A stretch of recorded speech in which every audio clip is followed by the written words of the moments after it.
Hello guys, for today's video, magluluto-luto lang naman tayo. Wala namang ibang wala naman tayong ibang maipost kundi kunwari magaling tayo magluto, 'di ba? So ayan, miswa lang naman yung lulutuin ko. So ayan, kung makikita niyo yung ating ingredients napakasimple lamang. So kung gusto niyo gayahin, nasa sa inyo lang naman. Kung ayaw niyo rin, so, wala din naman ako magagawa, 'di ba?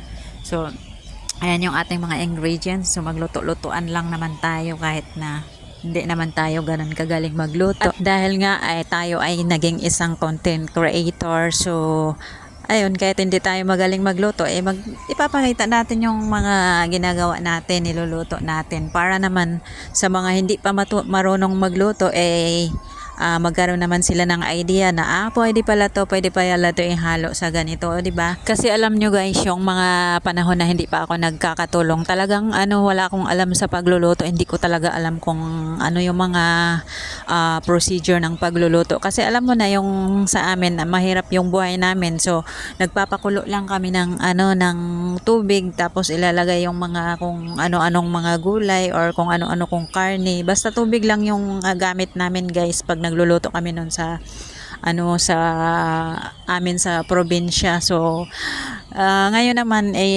syempre natuto na tayong magluto dahil nga lagi na tayong nagtatrabaho bilang katulong. So iba't ibang amo na yung napasok natin. So bawat amo kasi guys, iba't iba yung mga style sa pagluluto. Saka kapag nangangatulong ka kasi guys, meron yung amo na sila yung nag-iisip ng iluluto mo. So meron ding amo na ikaw mismo ang mag-iisip ng lulutuin mo. So kailangan mo talagang matuto sa luluto.